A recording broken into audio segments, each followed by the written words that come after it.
بسم اللہ الرحمن الرحیم۔ حیا و بے حیائی کی کشمکش اور ہماری ذمہ داریاں۔ ویلنٹائن ڈے ہو یا کوئی بھی ایسا پروگرام جو بے حیائی کو عام کرنے کا سبب بنے اور ہماری پاکیزہ معاشرتی اقدار اور نسل نو کے اخلاق و کردار کو بگاڑنے کا سبب بنے، تو ہم پر لازم ہے کہ ہم اسے دل سے برا جانیں، ہاتھ سے اسے روکیں اور اس کے خاتمے کے لیے بھرپور مہم چلائیں۔ یہ بات ہماری دینی و ایمانی ذمہ داریوں میں شامل ہے۔ حیا ہمارے دینی اخلاق میں ایک بہترین خلق ہے جس کی بنیاد پر معاشرے میں پاکیزگی کا نظام قائم ہوتا ہے۔ ہمارے دین نے ہمیں بنیادی اخلاق کے طور پر اسے اپنانے کی تلقین کی ہے۔ ہمارے دین میں حیا کا بہت جامع مفہوم ہے۔ حیا مرد مومن کا زیور، زندگی کا حسن، دنیا اور آخرت میں اس کے اعزاز و شرف کا سبب ہے۔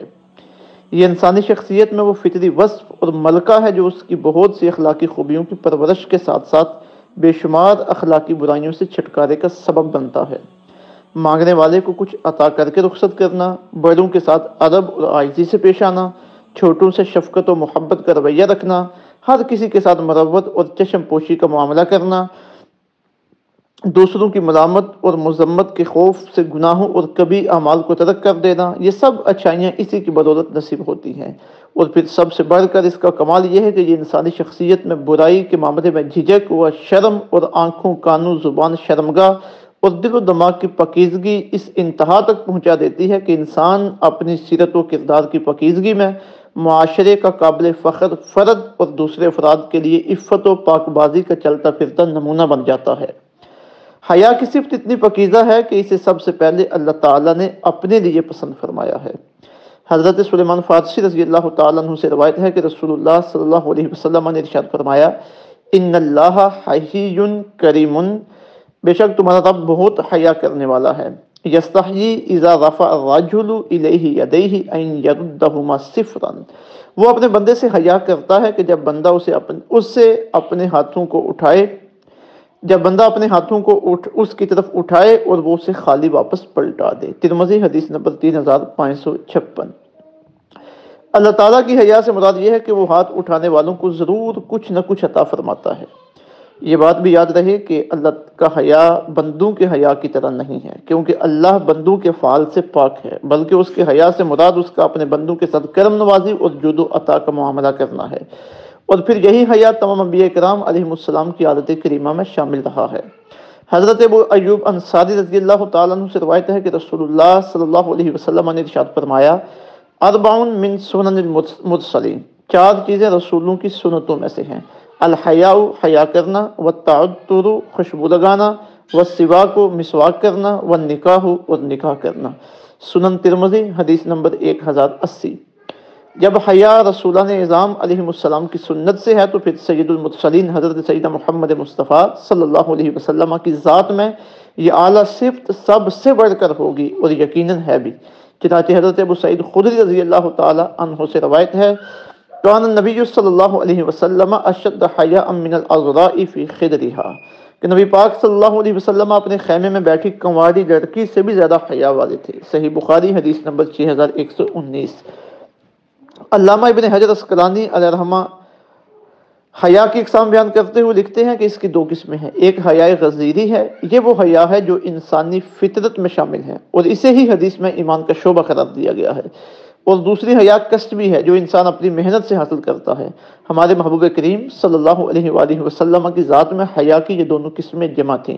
فتح الباری جلد 10 صفحہ 522-523۔ اعلیٰ حضرت امام محمد رضا خان فاضل بریلوی رحمۃ اللہ تعالی علیہ نے آقا علیہ الصلوۃ والسلام کی حیا کو بیان کرتے ہوئے کیا خوب کہا، نیچی آنکھوں کی شرم و حیا پر درود، اونچی بینی کی رفعت پہ لاکھوں سلام۔ اللہ تعالیٰ کی بارگاہ سے انبیاء کو حیا کی صورت میں جو پاکیزہ وصف عطا ہوا تھا، اور پھر ہمارے نبی مکرم صلی اللہ علیہ وسلم کی ذات میں جو اپنے پورے کمال تک یہ پہنچا تھا، تو ہمارے نبی پاک صلی اللہ علیہ وآلہ وسلم نے اپنی امت کو بھی اس سے محروم نہیں رہنے دیا۔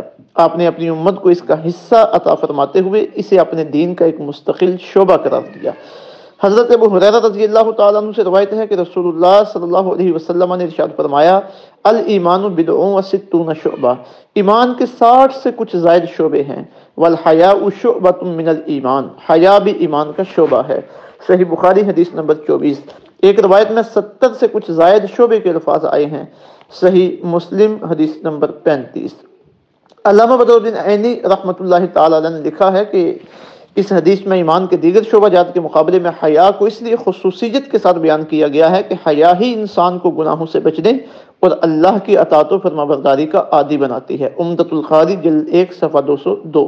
پھر ہمارے محبوب کریم صلی اللہ علیہ وآلہ وسلم نے حیا کو ہمارے لیے صرف لازم ہی قرار نہیں دیا، بلکہ ایک تو اپنی ذات کو اس کے لیے بطور نمونہ پیش کیا، اور دوسرا اپنے امتیوں میں سے حضرت سیدنا عثمان غنی رضی اللہ تعالیٰ عنہ کی شعبہ میں خصوصی تربیت فرمائی اور انہیں اپنی امت کے سامنے بطور نمونہ پیش کرتے ہوئے ارشاد فرمایا، الحیاء من الایمان، حیا ایمان میں سے ہے، وَأَحْيَا أُمَّتِ عثمان، اور میری امت میں سب سے زیادہ حیا والے جناب عثمان غنی ہیں۔ کنز الامال جلد 3 صفحہ 20۔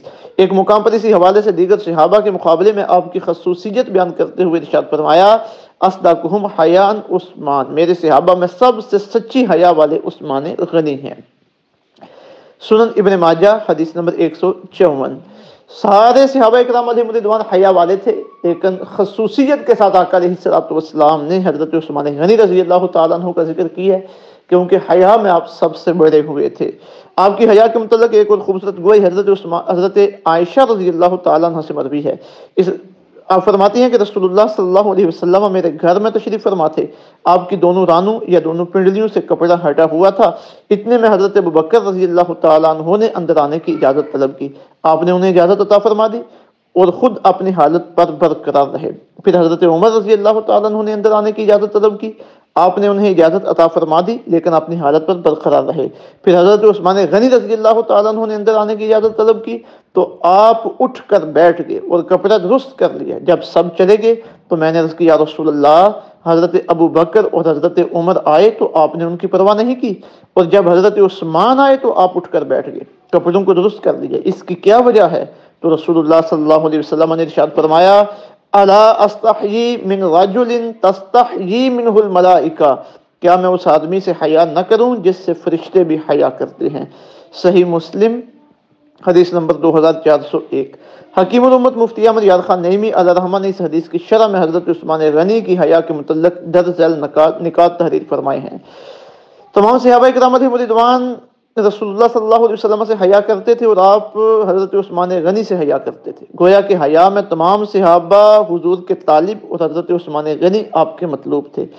مواخات مدینہ کے موقع پر ایک مرتبہ آپ کے سینے سے قمیص ہٹ گئی تو فرشتے بھی وہاں سے ہٹ گئے۔ جب نبی پاک صلی اللہ علیہ وسلم نے فرشتوں سے اس کی وجہ پوچھی تو وہ کہنے لگے کہ ہمیں عثمان سے حیا آتی ہے۔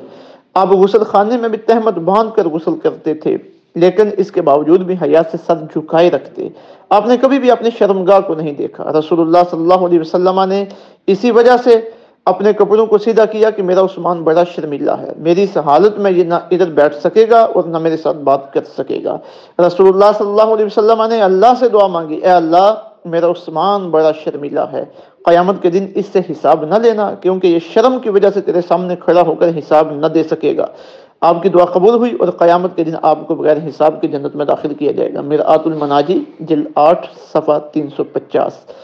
حیا کے متعلق ان تعلیمات کو پڑھنے کے بعد پہلے تو ہمیں اپنی ذات کا محاسبہ کرنا ہوگا کہ ہمارے اندر یہ صفت حیا کہاں تک موجود ہے، اور اس حوالے سے خود ہمارے اندر کون کون سی کمزوریاں موجود ہیں تاکہ انہیں دور کیا جا سکے۔ پھر ہمیں اپنے معاشرے کا گہری نظر سے جائزہ لینا ہے کہ آج باطل قوتیں انٹرنیٹ، میڈیا اور دیگر ذرائع سے مختلف ہیلوں اور بہانوں سے کس طرح بے حیائی عام کر کے ہمارے پاکیزہ اور حیا پر مبنی کلچر کو پاش کر رہی ہیں، ہمارے بچوں کی ترجیحات کو تبدیل کر رہی ہیں، ہمارے نوجوانوں کی آنکھوں اور دل سے پاک دامنی کا جوہر ختم کر کے وہاں بے حیائی اور گندگی داخل کر رہی ہیں، ہمارے بڑوں کی غیرت و حمیت پر پردہ ڈال رہی ہیں اور ہماری ماؤں، بہنوں اور بیٹیوں کی چادر حیا کو تار تار کر کے آزادی نسواں کے نام پر انہیں معاشرے کی گندی نظروں کا نشانہ بنا رہی ہیں۔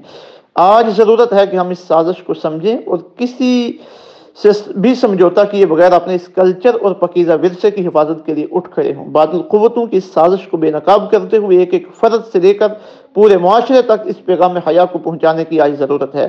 اس کا آغاز پہلے اپنی ذات سے کریں، پھر اپنے گھر میں یہ پیغام عام کریں، پھر اپنے محلے میں، اور پھر اس کی کرنیں پورے معاشرے میں پھیلا دیں تاکہ یہاں سے بے حیائی کے کلچر کا خاتمہ ہو اور ہر طرف حیا و پاکیزگی کے پہرے قائم ہوں۔ یہی ہم سب کا اجتماعی فریضہ ہے۔